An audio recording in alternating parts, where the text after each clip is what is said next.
Pastor Ade Omooba has worked with churches in over 70 social action projects for more than 17 years. Here in Brixton, the church has started a nursery to provide for the needs of the local community. Ade shares how public policy affects projects like this. Community is at the heart of what the church does. We're driven all the time to express the love of God practically in our communities. There's a project, a nursery in the Brixton area. It's so impressive the way it was birthed. It was birthed within the local community by Christians in response to the local need. And nursery is always referred to as childcare. But what this particular provision did was incorporate parent care and staff care.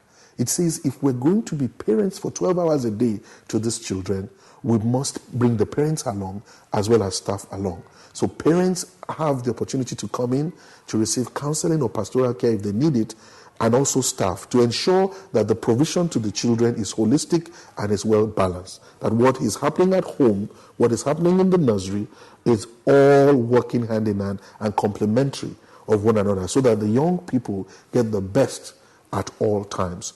It's a joy in my heart when the young people coming for their graduations, they're only 0 to 5 year olds coming for their graduations after they finish their first, as it were, level of education, and see parents with joy in their hearts, having gone through so many challenges through the 2-3 years their children are here, and being able to support them to come through those challenges, and at the end of the day, impact the children in the way that they can now go on to primary education. It's a tremendous fulfillment. And to know that we provide it to anyone, any race, people of faith or no faith, and it's all coming out of our conviction in Christ. It's all coming out of that uniqueness that Christ is at the center of all we do and is our lifestyle. It's always a challenge financing such initiatives. And I will be looking at ways in which churches, Christians engage contesting parliamentary candidates in these next elections on the issue about funding Christian initiatives. The whole criteria around that, as well as some of the issues around the provision itself. We do not want public policy to infringe or limit the scope of work that we do as Christians. We don't want to be told to leave our faith at the door when we want to access funding. That doesn't help our situation at all. The uniqueness of our provision is our faith. It's not just a belief for us, it's a lifestyle. The service is available to anyone who wants to benefit from it. But it's important that those who deliver it are people who subscribes to the ethos. If legislation comes in, and what it does, it's to threaten the freedom of our expression, to show God's love practically, that will not promote cohesion, it will only promote tension. Now, I want to challenge us as Christians as we go to these coming elections. Please, your vote is your right, it's your influence, it is your authority, and you must use it well.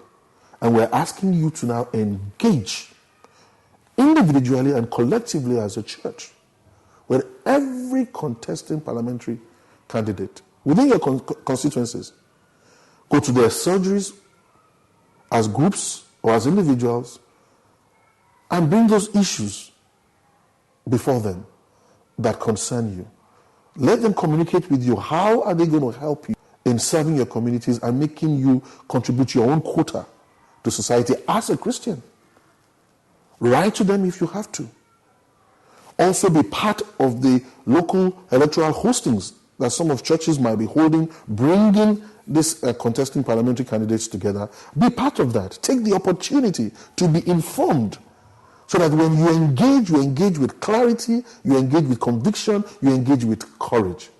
We must seize this moment. We must seize this opportunity. You know, the project here is for the early years. There are other projects within this community that Christians are providing to do with youths from ethnic minorities. You know, initiatives to help with unemployment, initiatives to help with depression, you know, initiatives to help with the challenge of drugs and alcohol. Now, all these things, a lot of these projects come out of churches and Christian-led organizations.